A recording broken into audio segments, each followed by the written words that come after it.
17वां सवाल देखना। 17वां सवाल आपको दे रखा है, यदि किसी समांतर श्रेणी के दूसरे तीसरे पद 24 और 28 है तो श्रेणी के पहले 61 पदों का योगफल ज्ञात करो। समांतर श्रेणी का दूसरा पद को अपन क्या लिखते हैं, A2। A2 का मान आपको दे रखा है 24। समांतर श्रेणी के तीसरे पद को लिखते हैं A3 से, A3 का मान आपको दे रखा है 28। ठीक है। समांतर श्रेणी का दूसरा पद, इसको अपन क्या लिखेंगे, A प्लस डी। ठीक है, इसको क्या लिखते हैं, AN बराबर A plus N minus 1 into D. N का मान 2, तो A प्लस N की जगह 2 रखेंगे, 2 माइनस 1, A को D से गुणा किया A, तो A2 को अपन क्या लिख सकते हैं, A प्लस डी। इसका मान कितना, 24, समीकरण 1। तीसरा A3 है, तो क्या करेंगे, A प्लस 2D, इसका मान कितना है, 28। आपको बताया है कि 61 पदों का योगफल ज्ञात करो। आपको पता है योगफल ज्ञात करने का सूत्र क्या है, SN बराबर N बट्टा 2 2A plus N minus 1 into D. यहाँ पर अपने पास ना तो प्रथम पद A का मान है, ना ही अपने पास यहाँ पर सार्वय अंतर D का मान है। सबसे पहले अपन समीकरण 1 और समीकरण 2 की सहायता से A और D का मान निकालेंगे। A और D का मान अपने पास में निकल कर आ जाएगा तो अपने किसका मान निकाल सकते हैं, 61 पदों का योगफल निकाल सकते हैं। ठीक है, N का मान तो 61 हो ही जाएगा, यहाँ से अपन A और D का मान निकालेंगे। तो देखो सबसे पहले अपने पास यहाँ पर 2 अचर पद आ गए A और D। ठीक है, इस तरीके से अपन निकालेंगे। समीकरण 1 में से समीकरण 2 को घटाएंगे, माइनस जो प्लस का है माइनस का हो जाएगा और माइनस वाला प्लस का हो जाएगा। ऊपर देखो प्लस का है, नीचे माइनस का है, तो कैंसिल हो जाएगा। D माइनस 2D, D में से 2D घटाएंगे तो क्या बचेगा, माइनस का D। 24 माइनस 28 माइनस का 4, माइनस से माइनस कैंसिल, तो D का मान अपने पास कितना आया, 4। D का मान तो अपने पास निकल कर आ गया। अब D का मान जो 4 है वो या तो समीकरण 1 में रखो या फिर समीकरण 2 में रखो, तो अपने पास किसका मान निकलेगा, प्रथम पद A का मान निकल जाएगा। तो D बराबर 4 समीकरण 1 में रखने पर समीकरण आपकी है A प्लस डी, तो A प्लस डी। D की जगह अपन क्या रखेंगे, 4, क्योंकि D का मान निकल कर आ गया, बराबर 24। 4 का पक्षांतरण करेंगे तो 24 माइनस 4, तो A का मान कितना आएगा, 20। अब अपने पास में प्रथम पद A का मान भी निकल कर आ गया, D का मान 4 भी आ गया। N की जगह क्या आएंगे, 61 पदों का योगफल, तो N का मान भी अपने पास कितना आ जाएगा, 61। अब अपन क्या कर सकते हैं, 61 पदों का योगफल निकाल सकते हैं। तो योगफल निकालने का सूत्र SN बराबर N बट्टा 2 2A plus N minus 1 into D. N बट्टा 2 करेंगे तो क्या करेंगे, N का मान 61 बट्टा 2, 2 गुणा A का मान कितना आया अपने पास, 20 प्लस N माइनस 1, तो 61 माइनस 1 इंटू डी, तो D का मान कितना निकला, 4 निकला। इसको सोल्व करना है, SN की जगह 61 लिख देना है, जो मान आएगा वही आपका 61 पदों का योगफल होगा। 61 बट्टा 2, 20 को 2 से गुणा किया 40, 61 माइनस 1 60, 60 को अपन 4 से गुणा करेंगे तो कितना आएगा, 240। 61 बट्टा 2 इंटू 240 में 40 जोड़ेंगे तो कितना आएगा, 280। 280 में 2 का भाग देंगे तो कितना आएगा, 140। अब क्या करेंगे, 61 इंटू 140, 140 को अपन 61 से गुणा करेंगे तो वही आपके पास में क्या आ जाएगा, 0458। ठीक है, तो 8540 ये आपके पास में क्या आ गया, 61 पदों का योगफल निकल कर आ गया। ठीक है, इस तरीके से आपको करना है। 18वां सवाल देखो।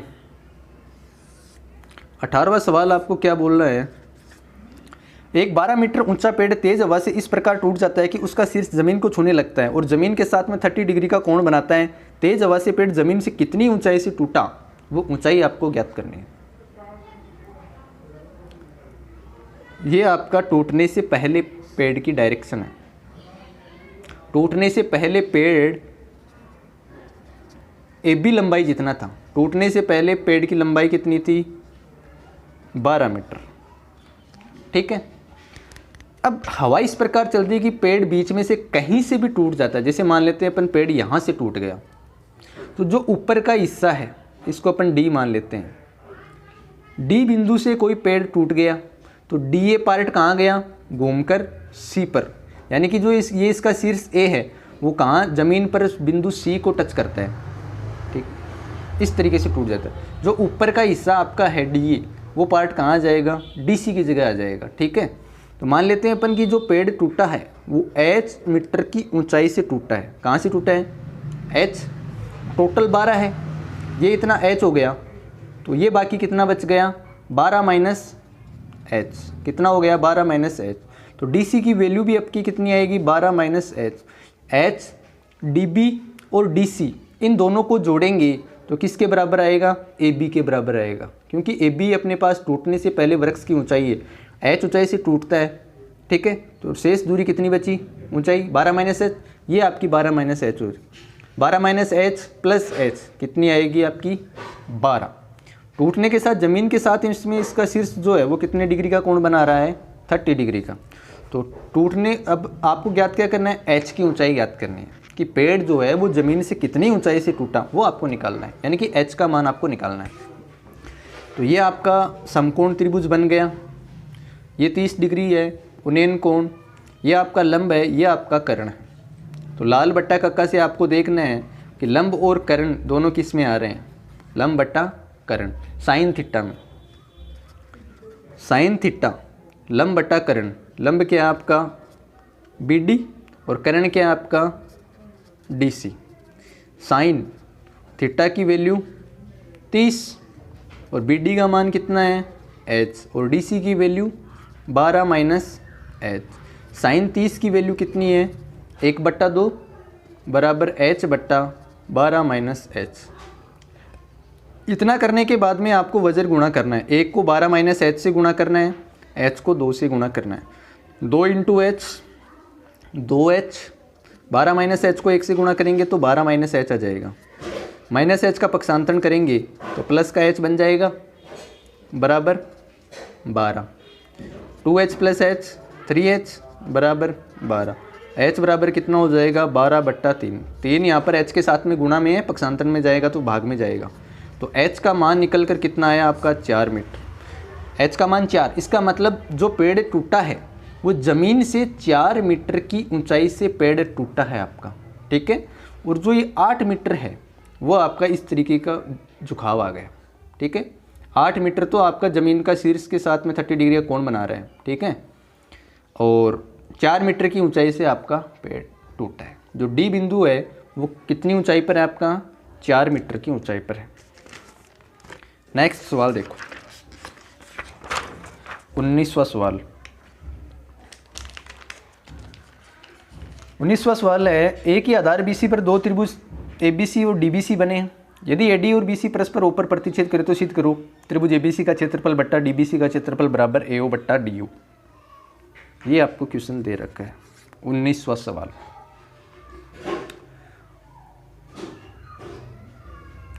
इसका स्ट्रक्चर बनाते हैं। सबसे पहले ये आपका ए की आधार हो गया बीसी, इस पर एक तो आपका जो कोण बन रहा है वो बन रहा है, एक तो त्रिभुज बन रहा है एबीसी और दूसरा आपका बन रहा है डीबीसी। ठीक है, दो त्रिभुज बन रहे हैं, एबीसी बन रहा है, दूसरा डीबीसी। दोनों का आधार क्या है, सेम ही है बीसी। ये भी बीसी भुजा पर बना हुआ है और नीचे वाला भी बीसी भुजा पर ही बना हुआ है, तो कॉमन भुजा कौन सी हो गई, बीसी। एडी और बीसी, एडी और बीसी कहाँ पर प्रतिच्छेद कर रहे हैं, ओ पर। ये आपका बिंदु हो गया ओ। एडी और बीसी, एडी और बीसी प्रतिच्छेद कर रहे हैं आपका ओ पर। सीधा आपको ये करना है। ठीक है,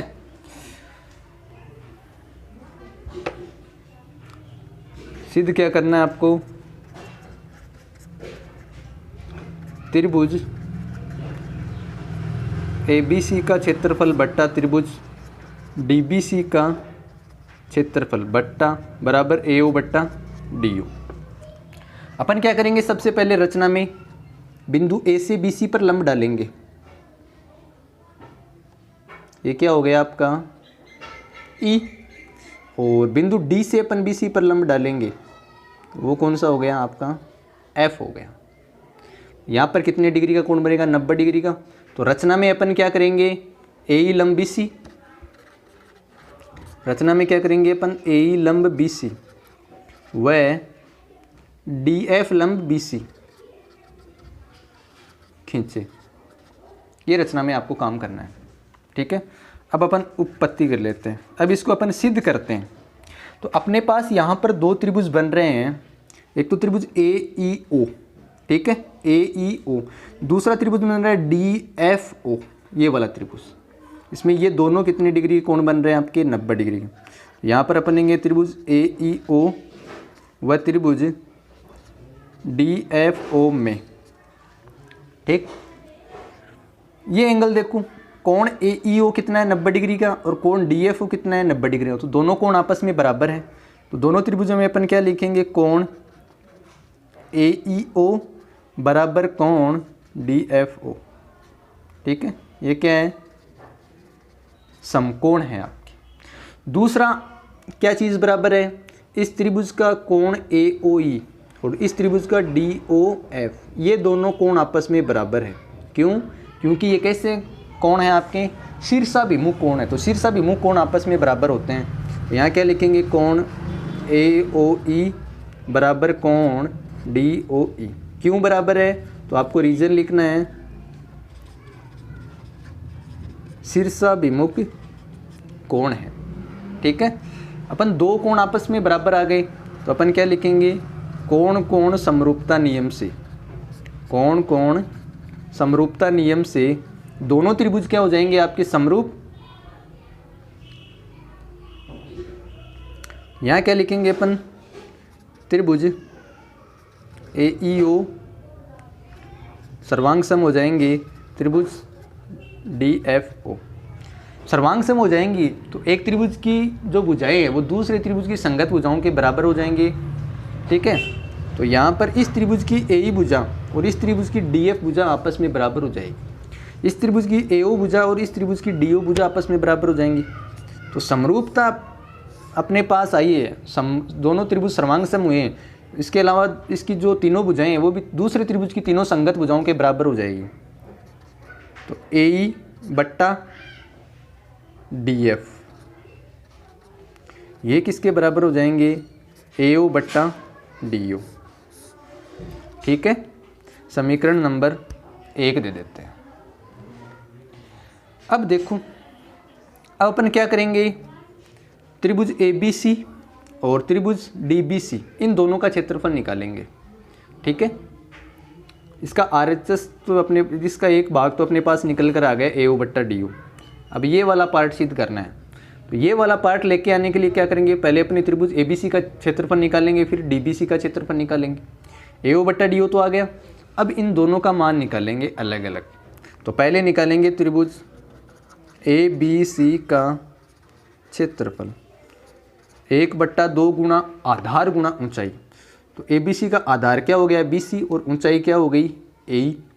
तो आधार तो हो गया आपका बी सी और ऊंचाई क्या हो गई ए ई। ठीक है, समीकरण 2। फिर निकालेंगे त्रिभुज डी बी सी का क्षेत्रफल 1/, तो नीचे वाले त्रिभुज का क्षेत्रफल निकालेंगे तो आधार क्या हो जाएगा आपका बी सी और ऊंचाई क्या हो जाएगी आपकी डी एफ। तो B C into D F, ये समीकरण 3। ठीक है, अब ये दोनों त्रिभुज ऊपर क्या है एरिया भाग में है, तो अपन क्या करेंगे समीकरण 2 में समीकरण 3 का भाग देंगे। समीकरण 2/3, तो एरिया ऑफ त्रिभुज ए बी सी बट्टा एरिया ऑफ त्रिभुज डी बी सी। समीकरण 2 में समीकरण 3 का भाग देंगे, तो बाएं पक्ष का भाग दे दिया, अब दाएं पक्ष का भाग देंगे। तो 1/2 बी सी इंटू ए, और डी बी सी का क्षेत्रफल आपका क्या है 1/2 गुणा B C into D F. अब देखो 1/2 से 1/2 कैंसिल, बी सी से बी सी कैंसिल, त्रिभुज ABC का क्षेत्रफल बट्टा त्रिभुज DBC का क्षेत्रफल क्या आएगा आपके पास में, AE बट्टा DF। ये समीकरण हो गया 4। अब आपको समीकरण 1 और समीकरण 4 से देखना है AE बट्टा DF बराबर AO बट्टा DU, और समीकरण 4 से AE बट्टा DF किसके बराबर है, area of ABC area of DBC के अनुपात के बराबर है।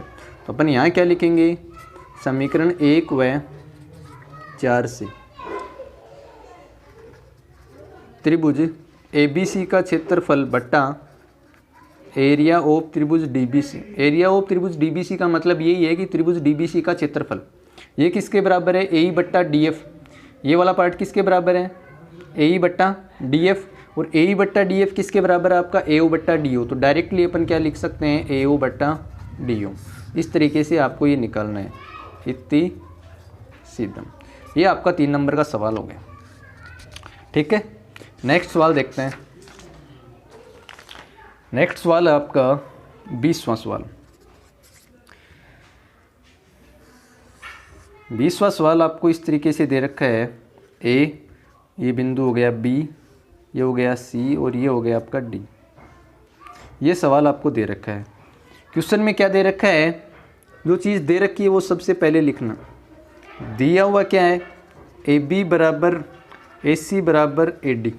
AB बराबर AC बराबर AD, ये तीनों तो आपस में वैसे भी बराबर होनी थी, क्योंकि तीनों क्या हैं, वर्त की त्रिज्याएं हैं।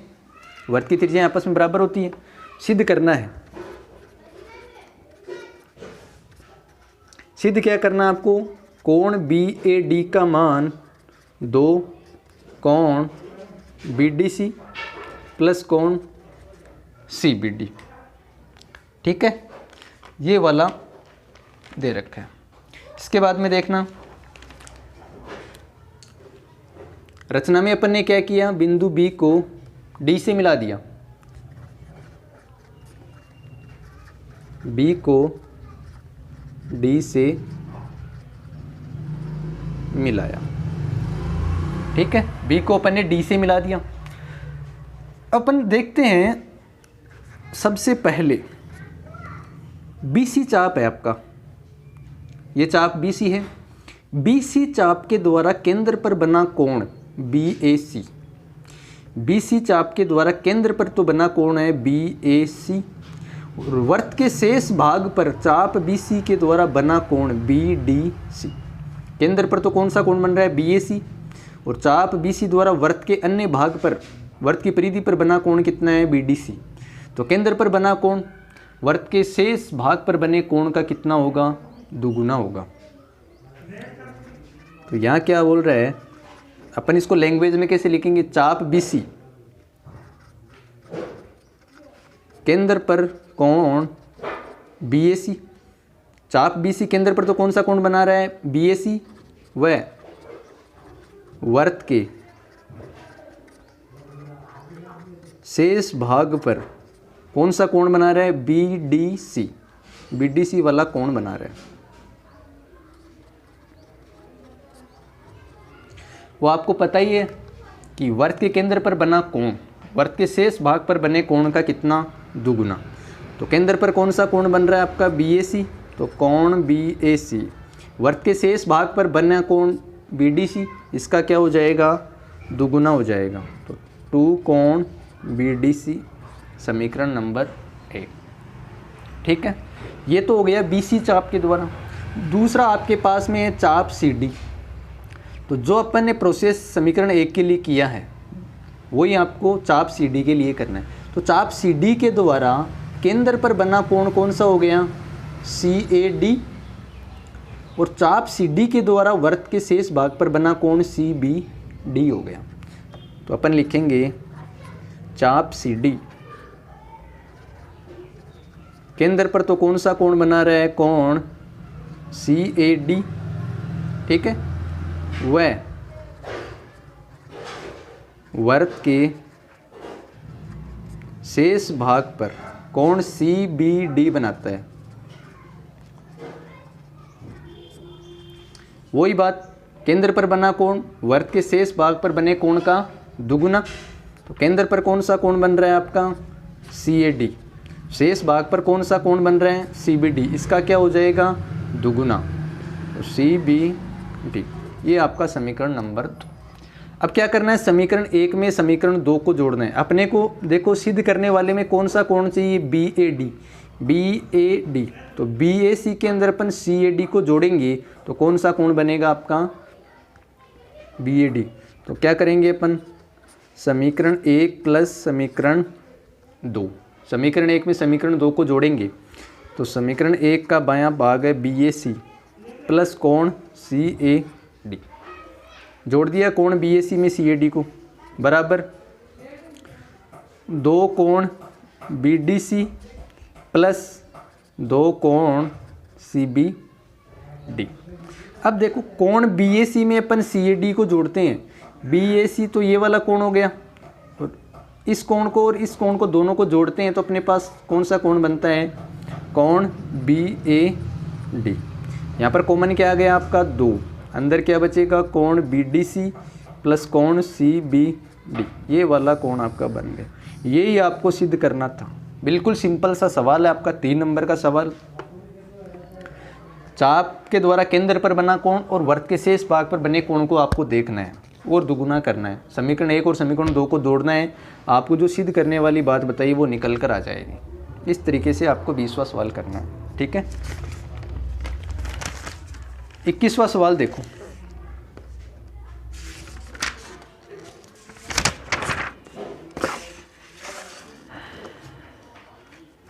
इक्कीसवां सवाल है,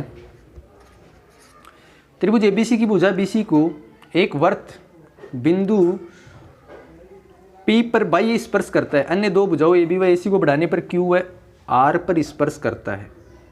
तो ये आपका सबसे पहले त्रिभुज है ABC, ठीक है। त्रिभुज ABC की भुजा BC को एक वर्त स्पर्श कर रहा है। फिर क्या है, भुजा AB व AC को आगे बढ़ाने पर, AB व AC को आगे बढ़ाने पर भी वो कहाँ स्पर्श कर रहा है, Q व R पर, और BC को कहाँ कर रहा है, P पर। तो इस तरीके से आपका वर्त बनेगा। ये आपका वर्त हो गया। तो भुजा BC को तो कहाँ टच कर रहा है, P पर। AB भुजा को आगे बढ़ाते हैं तो कहाँ प्रतिच्छेद कर रहा है, स्पर्श कहाँ कर रहा है, Q पर। AC भुजा को आगे बढ़ा रहे हैं तो वर्त कहाँ पर स्पर्श कर रहा है, R पर। तो सिद्ध क्या करना है आपको, AQ बराबर 1/2 AB plus BC plus CA, ये आपको सिद्ध करना है, ठीक है। ये इसका केंद्र हो गया। अब आप एक चीज़ जानते हो, वर्त के बाहर कोई भी बिंदु अपन लेते हैं, ये वर्त है, वर्त के बाहर कोई भी बिंदु जैसे A ले लिया, वर्त के बाहर स्थित बिंदु कोई भी बिंदु है, वहाँ से अपन वर्त पर स्पर्श रेखा खींचते हैं तो दोनों स्पर्श रेखाओं की लंबाई क्या होगी, बराबर। यानी कि वर्त के बाह्य बिंदु कौन सा हो गए, ए से अपन ने स्पर्श रेखा एक तो AQ खींचती, दूसरी कौन सी, AR खींचती। तो AQ व AR की लंबाई क्या हो जाएगी, बराबर हो जाएगी। क्योंकि वर्त के बाहर स्थित किसी भी बिंदु से वर्त पर अपन स्पर्श रेखा खींचते हैं तो दोनों की लंबाई आपस में बराबर होती है। तो अपन क्या करेंगे, क्या लिखेंगे अपन, AQ बराबर AR, ठीक है।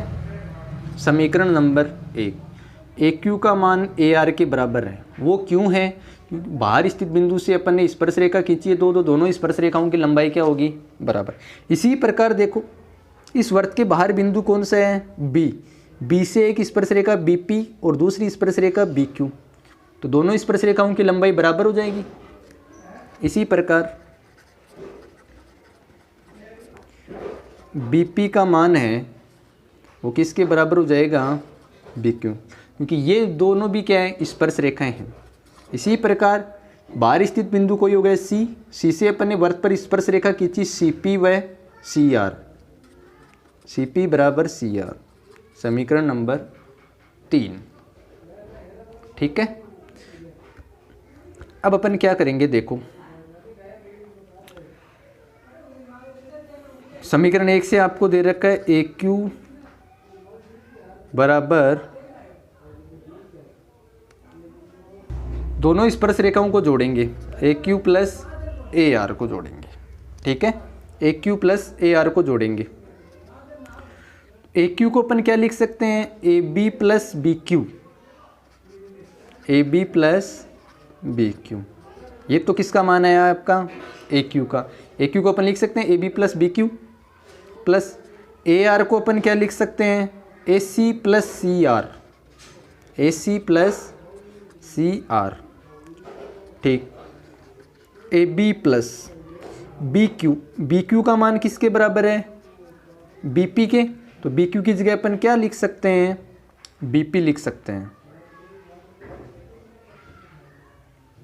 ठीक है, और प्लस ए सी, और जो सी आर आपके पास में आया है, ठीक है, इस सी आर की जगह क्या लिख सकते हैं, सी आर का मान किसके बराबर है, सी पी के। तो सी आर बराबर क्या हो गया आपका, सी पी। इधर क्या लिखेंगे, ए क्यू प्लस ए आर किसके बराबर है, ए क्यू और ए आर दोनों आपस में बराबर है, तो ए आर की जगह अपन क्या लिख सकते हैं, ए क्यू लिख सकते हैं। A Q plus A Q, two A Q, A B plus, अब देखो B P plus C P, B P और पी सी, इन दोनों को अपन जोड़ते हैं तो अपने पास कौन सी भुजा मिलेगी अपने को, बी सी। बी पी और सी पी को जोड़ेंगे तो कौन सी भुजा मिलेगी, सी पी, बाद में लास्ट में लिख दो ए सी, सी ए। दो का पक्षांतरण करेंगे तो गुणा में है, पक्षांतरण करेंगे भाग में जाएगा, अपने पास आ गया A B plus B C plus C. यही आपको सिद्ध करना था। ठीक है, बस छोटा सा सवाल आपका।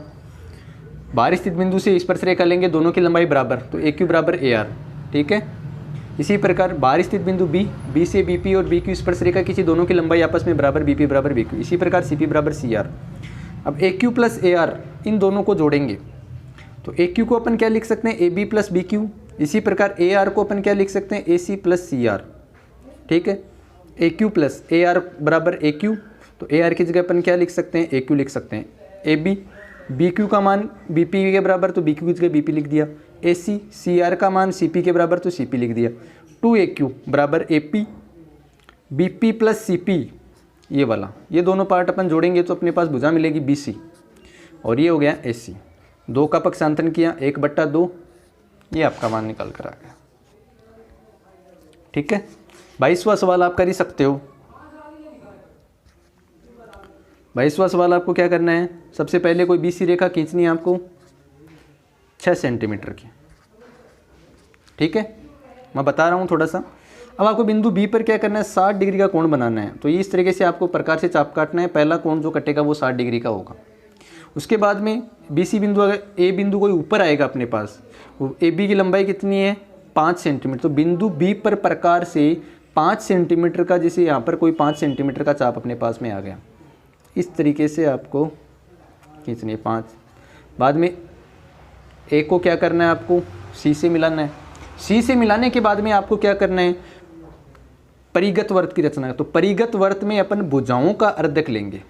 तो बी सी भुजा का अर्धक लेंगे, ऊपर नीचे चाप काटेंगे। एक बार क्या करेंगे, ए सी भुजा का अर्धक लेंगे।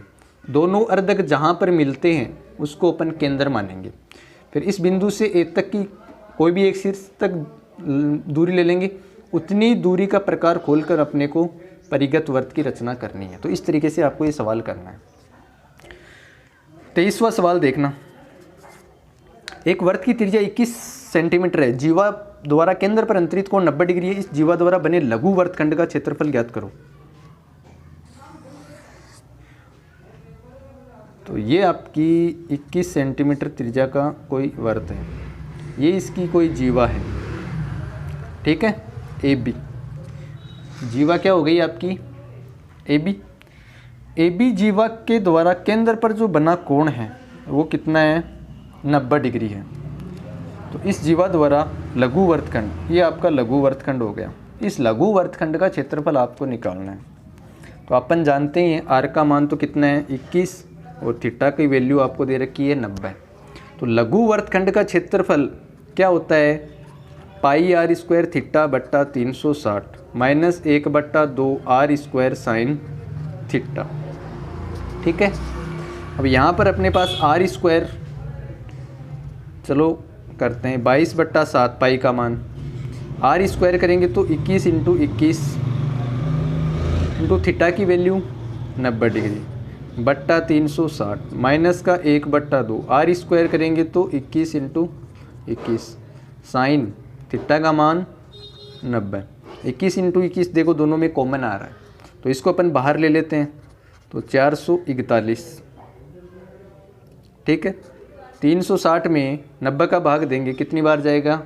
4 बार। 4 में 2 का भाग 2 बार, 22 में 2 का भाग 11 बार।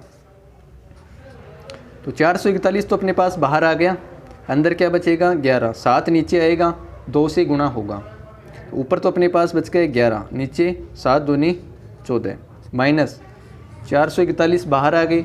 साइन थीटा का साइन 90 का मान 1 तो 1/2 आपके पास अंदर बच गया।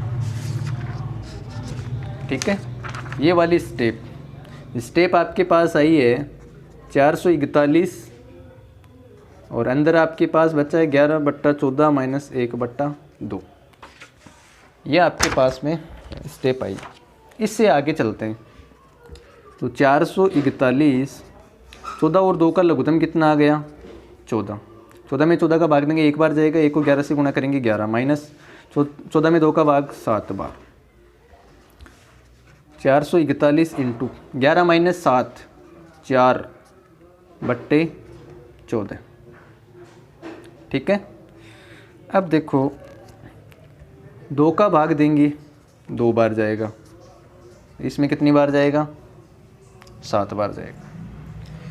441 में अपन 7 का भाग देंगे तो 7 6 42, 2 बचेंगे 21, 7 3 21 तो अपने पास आया 63 इंटू 2 यानी कि 126।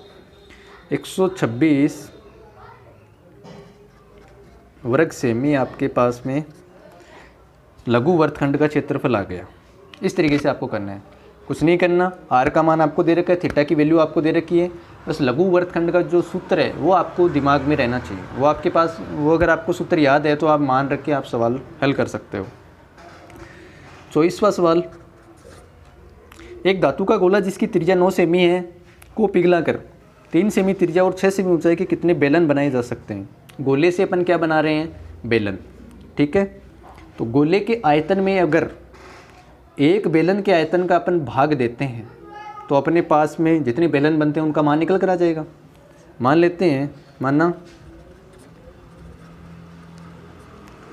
धातु के एक गोले से 3 सेंटीमीटर त्रिज्या और 6 सेंटीमीटर ऊंचाई के n बेलन बनाए जा सकते हैं। ठीक है, तो क्या करेंगे अपन? गोले का आयतन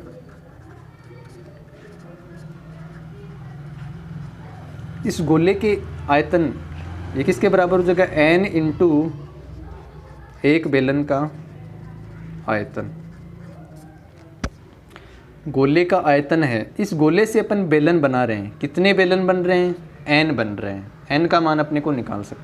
ठीक है, तो गोले की जो त्रिज्या है वो आपको दे रखी है 9 सेंटीमीटर। तो गोले का आयतन होता है 4/3 पाई r क्यूब बराबर n इंटू बेलन का आयतन क्या हो जाएगा? पाई r स्क्वायर h।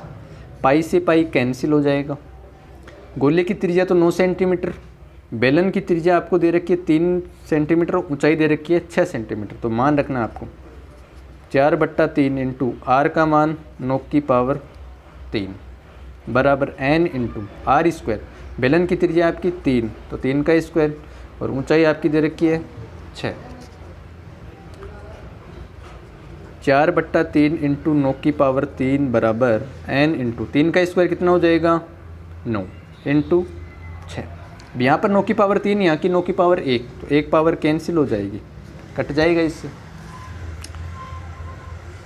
तो यहाँ अपने पास आया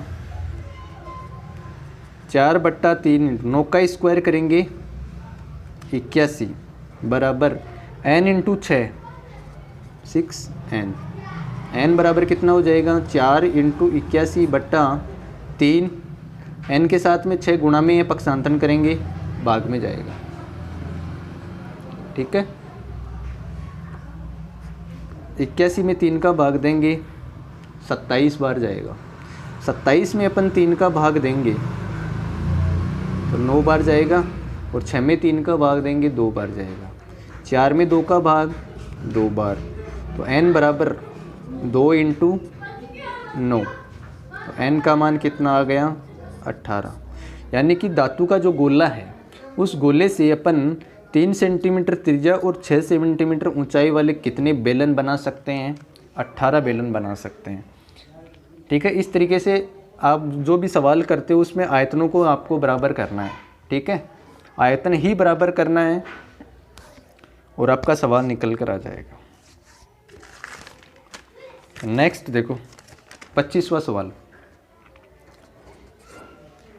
25वां सवाल आपको दे रखा है, एक थैले में 5 सफ़ेद 2 लाल व 3 काली गेंद है। इस थैले में से एक गेंद यादृच्छिक निकाली जाती है, इसकी क्या प्रायिकता है कि निकाली गई गेंद सफ़ेद लाल और काली हो? तो अपने पास कुल गेंद देखना कितनी है। कुल गेंद 5 तो सफ़ेद है, 2 लाल है और 3 काली गेंदें हैं। ठीक है, तो टोटल गेंद कितनी हो गई?